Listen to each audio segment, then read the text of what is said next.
හයි ළමයි ඉතින් ඔන්න ගෙනාවා මේ සතිය වීඩියෝ එක. ඔන්න ඔයාලා බලාගෙන හිටපු ගමනක් තමයි මේ යන්න හදන්නේ. එන යමු අපි වීඩියෝ එකට.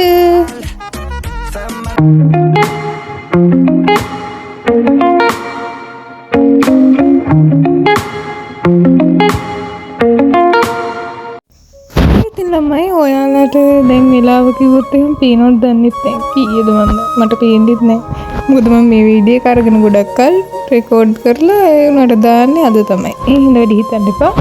හරි එහෙනම් ඉතින් උදේම ලෑස්ති වෙලා අපි එළියට බැස්සා. ඔයාලට පේනවද ළමයි? ඔය දෙන්න තමයි ගෙදර එළියට යන්න දෙන්නේ නැති අකමැතිම ඩබල්. ඉතින් මේ දෙන්නටත් බයි කියලා අපි එන්න පිටත් වුණා. හරි ඉතින් සුබ මොහොතින් වහින්න ගත්තා. ඒ අතරතුරේ බඩගිනි වුණ හින්දා අපි ගියා උදේ ආහාර වේල සඳහා කෑම ගන්න. හරි ඉතින් කෑම කාලා ඉවර වෙලා ඊළඟට අපි ගියා හයිවේ එකට දාන්න වාහනේ. මොකද හරි කොහොම හරි අපි යන්නේ කොහෙද කියලා ඔයාලට මං කිව්වේ නෑනේ. ඒක කියන්න හයිවේ එකට දානකම් බලන් ඉන්න පොඩ්ඩක්.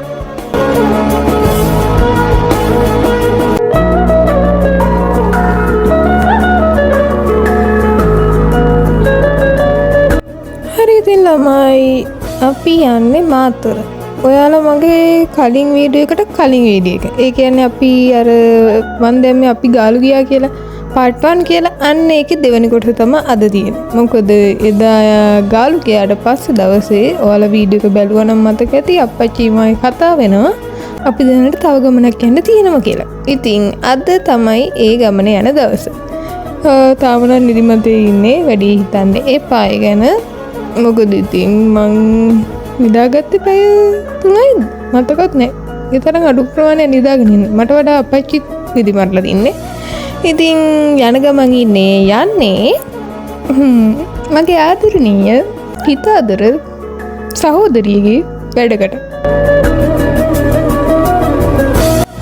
හරි ඉතින් හයිවේ එකේ මොකක්ද අර සේවා ප්‍රදේශයේද අන්න ඒකේ නවත්තලා අපි ටිකක් වෙලා හිටියා. මොකද එක දිගටම පැය දෙකක් ඩ්‍රයිව් කරන්නත් බැරි හින්දා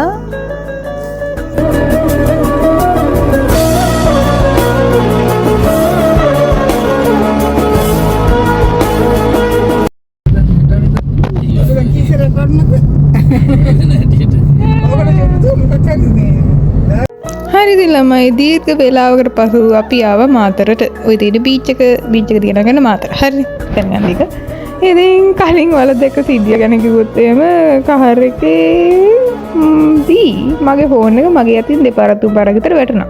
ඉතින් අප්පච්චි කියනවා ඔක දැන් තව කොච්චර කාලයක් විතර පාවිච්චි කරන්න හිතන් ඉන්නවද කියලා. ඉතින් ඊට පස්සේ අපි අපේ අතිගරු මහත්මියව එයාගේ කැම්පස් එක ළඟින් බස් වල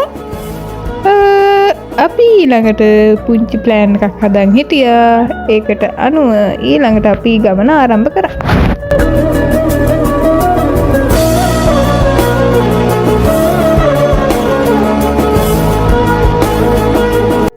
හරි ඉතින් එයාව කැම්පස් එකට දාලා අපි ඊළඟට ආවේ ලංකාවේ කෙළවරට.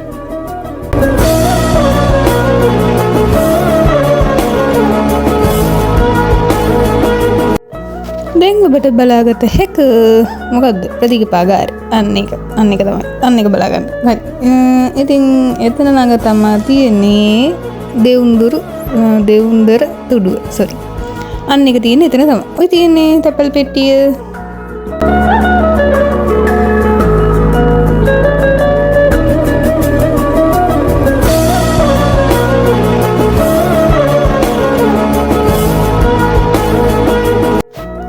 ළමයි ඔයාලා මාතර ගියපු වෙලාවක අනිවාර්යෙන් ගිහින් බලන්න. එතන මරු. ඒ කියන්නේ මාර view point එකක් තියෙනවා. හොඳ දිහා බලන් හිටිය හැකි, ෆොටෝස් ගෙහුව හැකි, ගොඩක් දේවල් කර හැකි තියෙනවා.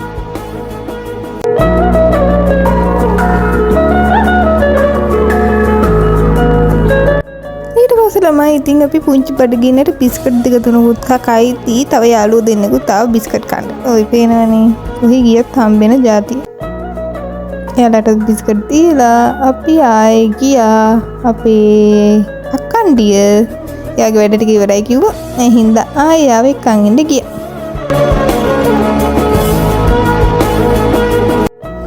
වහිනා ළමයි හොඳටම මම හිතන්නේ මාතරට විතරක් නෙමෙයි මෙදානම් වැස්සේ. මගේ මේ දවසේ වැස්සේ ඒ හින්දා එළියටවත් බහින්න හම්බුන්නේ නැහැ. කොටිම බීච් එකටවත් යන්න හම්බුනේ නැහැ.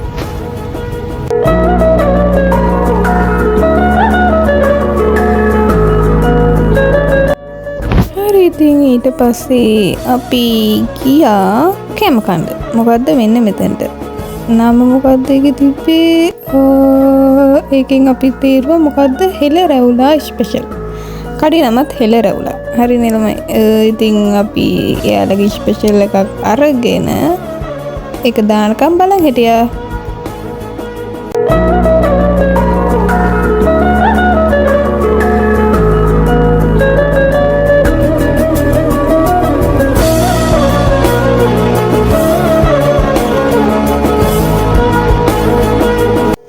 ඉතින් කෑම කාවා. කෑම නම් රහයි. එයාලා මුකුත් අජිනමොටෝ එහෙම දාන්න නැතුව හදන්නේ. ඒ හින්දා ඒක මාර රහයි. කොහොමද ඉතින් කෑම කාලා අපි හෙළ රැවුලට සමුදීලා ආයෙ ගෙදර එන්න පිටත් වුණා.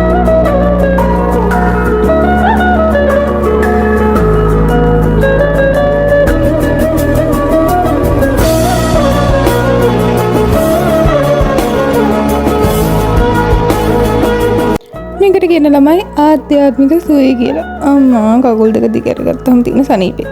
හරි ඉතින් අපි ආයේ හයිවේ එකට දැම්මා. දාපු ගමන් මන් නිදාගත්තා. ඔය නැගිටලා ඉන්නේ දැන් වැඩි හිතන්න එපා. ඉතින් හොඳයි. කොහොමද අද දවසේ කෙටි. මොකද ඉතින් අපි ආයේ ගෙදර යන්නත් පැය 6ක් විතර යනවනේ.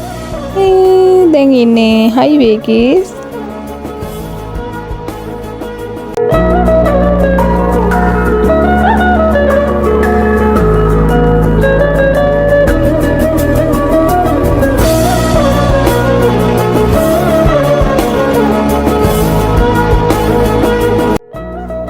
වර්ෂාව නම් ළමයි හොඳටම බාධාවක් වෙලා තියෙනවා කියලා වලට පේනවා නේද? වර්ෂාව විතරක් නෙමෙයි අද නම් හයිවේ එකේ බ්ලොක් එකක් වැඩි මං හිතන්නේ.